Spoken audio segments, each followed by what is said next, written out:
Oh, thank God. A smartphone. I know that sounds tongue-in-cheek from the guy that started off the year saying he just couldn't make the same videos anymore, but after a spring season of AI gadgets that relied more on hypey buzz than handy benefits, I'm delighted to go back to basics with a phone that, not for the first time, I've called a palate cleanser. The latest A-series Pixel from Google has no bleeding-edge new form factors to cope with, no new interface modalities to learn. It's just a good phone with useful features for under $500. And get this, even the AI stuff is useful on occasion. Join me for a road trip review to Google I/O with the Pixel 8a.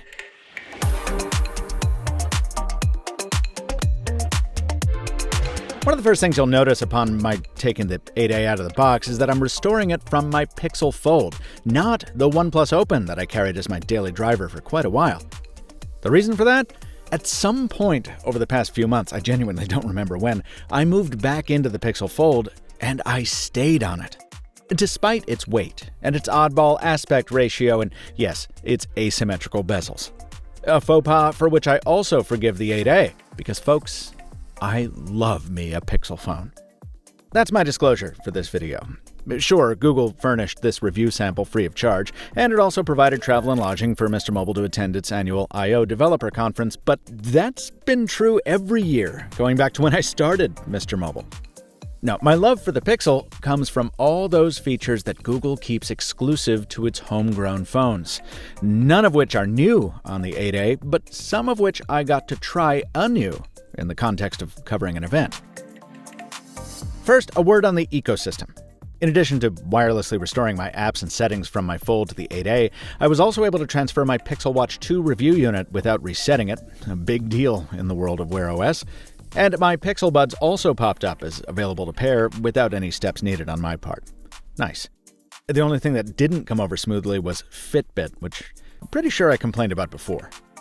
And since I skipped last year's A-series, I finally get to publicly rejoice that Google has brought wireless charging to its mid-tier phones, alongside a slight industrial design refinement that's seen some radius added to the corners and some saturation added to the colors.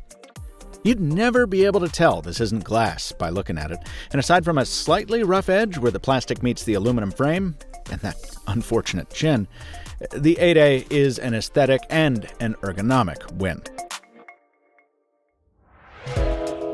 I put the Pixel 8a right to work on the day of my departure for San Francisco, flicking between Fly Delta and Google Maps to see if my Uber driver's wrong turn in Brooklyn would mean I ended up missing my flight. To distract myself from that anxiety, I threaded up a flat-lay EDC and Gmailed today's sponsor about the skins I'll show you later. Having made it to the flight with minutes to spare, shout out to Jacqueline Dallas a few rows back, I caught up on some wristwatch Telegram, threaded some more, and I finally swapped out the venerable Google Assistant for the company's new Gemini AI engine. I also shot the occasional video clip before the killjoys in the window seats decided we should all feel like we were on a bus on an overnight trip. A continent of riding in the comfort plus convenience pocket with my other daily drivers later, a drink for a click sighting, I got myself onto left coast time, DoorDashed a bad pizza, and crashed. If these seem like pretty typical use cases for a phone, yep. Like I said, cribbing from friend of the channel Joshua Vergara, the A-series is a palate cleanser, a relatively affordable phone that does regular phone things well. Things like telling you the closest coffee joint to your Palo Alto hotel, and then, when you realize your friend David is awake, documenting his success in rescuing you from that dumb decision. What I like about traveling with the same group of people over and over to every event is that sometimes you run into friends and not only do you just say hello, but they save you from your Starbucks decisions by reminding you that you can take a lift places. Yeah. To maybe a good coffee shop? Better coffee. Better coffee. Check. Ha! Yes, this taco breakfast and tech bro and tech broad content is coming to you straight out of the 8a's camera, which is straight out of the 7a's spec sheet. Hit up Tom's Guide if you want a proper blow-by-blow based on over 200 photos. But the quick and dirty is, these cameras deliver what you expect. Ultra-wide and 80-degree FOVs, no telephoto to speak of, which you really do feel pretty quickly. and solid stabilization, from walking laps to stay warm at Oracle Park, to the drive over to the Googleplex, to almost getting shot by a t-shirt cannon-delivered bathrobe, which very narrowly missed the mark. I may be reading too much into the departure of imaging engineer Mark Lavoie in 2020, but it does feel like since that time, Google hasn't talked a lot about the decisions that go into its camera processing, devoting more time to AI trickery that, in my opinion, is kind of dumb. But that's something better covered in a discussion of a flagship Pixel product, by which time I hope the company will give me something new to say. As it stands, this camera is the snappy, sharp, fast, HDR-happy still shooter you know, and the steady but grainy, overexposed, not-so-great video camera you also know. One thing I'll call out here is a repeating theme with the 8A. I love that Google includes all the headlining Pixel features here, including Magic Eraser for photos and Audio Magic Eraser, which I used to tune out some ballpark background noise. This is Oracle Stadium, where the San Francisco Giants play. They're playing another team from a different city. They're rivals, and only one can emerge victorious, as I understand it. I don't even know who they're playing. I'm not a very good sports ball fan. Anyway, point is, I'm here to tell you something interesting. One of the things I like about the stadium is that, see all these recreational boaters out there? They are there to try their luck at catching a home run, because the balls frequently, as I understand it, go over the wall, because this park is right on the water, the bay, as it were. I think that's pretty rad. I think you're pretty rad. How about Audio Magic Eraser? We'll see. We'll see.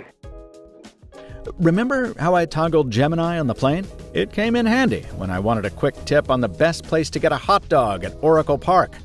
I was advised to try my luck with something called a Sheboygan Bratwurst, and the result? The machines did not steer me wrong. That's good as hell. The colossal power of Google's machine. Back at the Googleplex, I got the opportunity to check out Project Starline, which was very cool, but not filmable with the Pixel. And also Project Astra, which was also very cool, but also not filmable, at least not in the press lounge. That's okay, though, because I got to use my favorite voice recorder to document the briefing I got, which, as always, was automatically broken down into a transcript for my later review.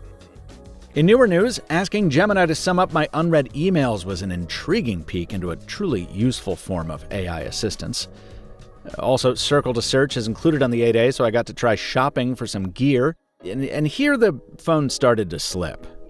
It identified Michael Josh's camera well enough, but failed to identify his Hermes battery pack. And when I asked it about that Starbucks coffee I got, it seemed to think the logo was a person.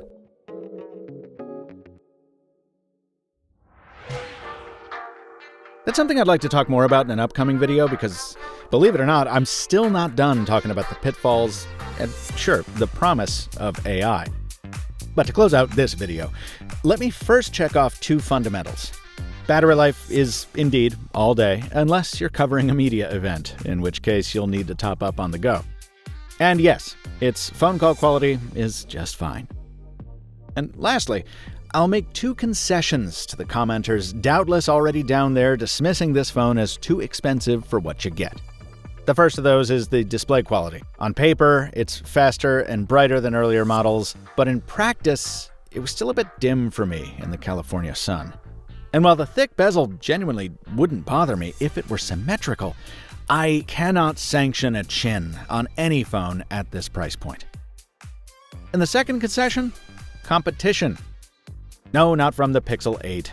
Sure, it's often discounted, but the 8A will be as well. So this will probably be the cheapest on-ramp to the Pixel ecosystem for the next year.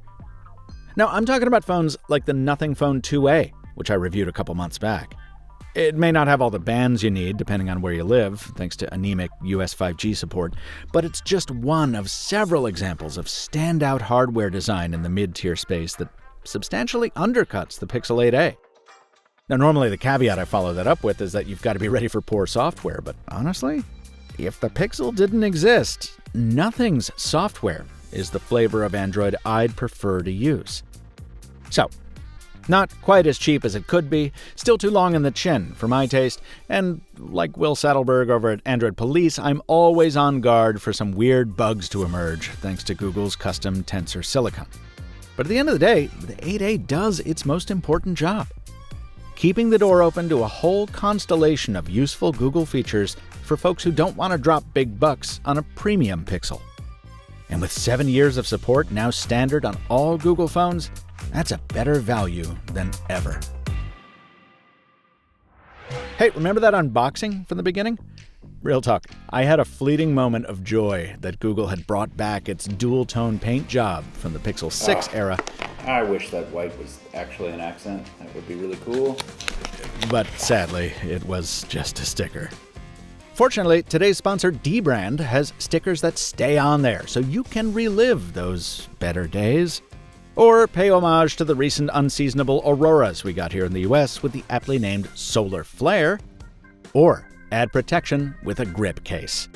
Me, I'm sticking with the accent stripe in a rare display of minimalist restraint. Don't get used to it. Dbrand your device at the link in the description. Speaking of that description, there are links down there to David Kogan's Pixel 8a review. It was his real-world tests that inspired my own road trip review format, so give him a click to see another angle from I.O. This video was produced following 1 week with a Pixel 8a review sample provided by Google, which also covered travel, lodging, and that San Francisco Giants game. But I never give manufacturers editorial input, copy approval rights, or even an early preview of my reviews. These opinions are mine. And whatever unavoidable bias has crept into this content is the result of the fact that most of the time, I would just rather carry a Pixel. Till next time, from Michael Fisher, Captain Two Phones on Threads, thanks for watching. And stay mobile, my friends.